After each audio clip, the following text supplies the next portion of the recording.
Fractals of the Mist, already introduced in 2012 as part of the Lost Shore, have been one of the best ways of making gold on a daily basis without spending too much time in the game.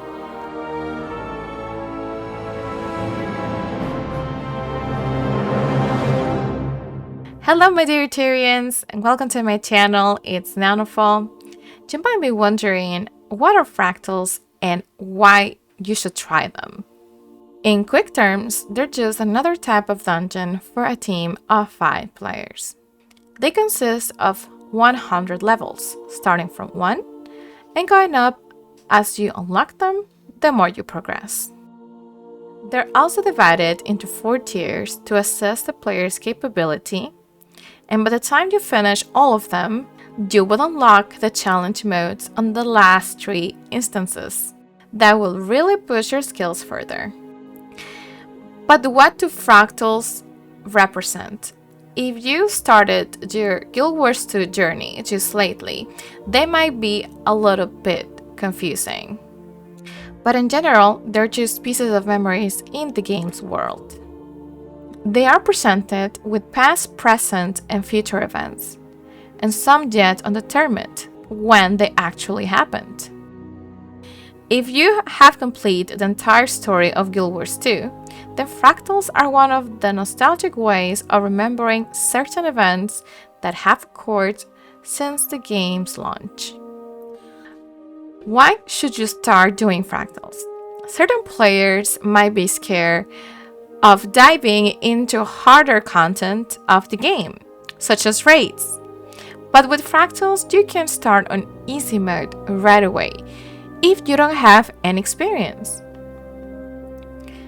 But the reason to start doing them is pretty direct.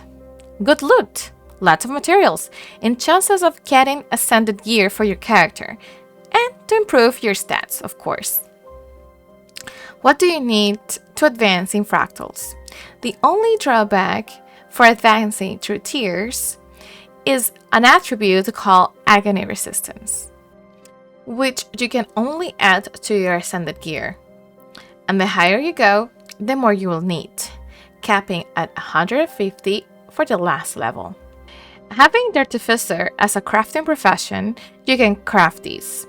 But there's an easier way by just going inside the Mistlok Observatory and upgrade them. You can also talk to the merchant or get them from the trading post. Once they are in your inventory, you just add them to your ascended gear. But if you're missing agony resistance, this merchant will sell you an anguished tear of Alba for a temporary extra resistance that would last only an hour. My suggestion is to get only +9 agony infusions, as once you have obtained all the ascended gear, the 150 mark will be easily achieved, but that's up to you. The merchants in the Mistlok Observatory will sell you ascended items such as rings, accessories, and even armor and weapons. And once you have obtained enough relics, you can even start your journey on creating the legendary backpack. Now let's talk about drops. I will show you an example of 2 weeks worth of loot from fractals in the highest tier.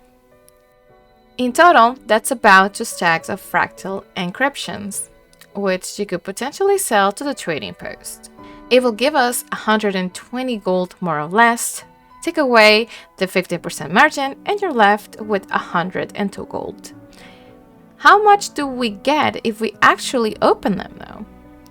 I'll be starting my base gold at 0, so it's an easier representation. With all the encryptions opened, I also have to include the reward chest from completing each tier. These include all the ascended gear that you can either use or salvage for extra materials which you can keep or sell.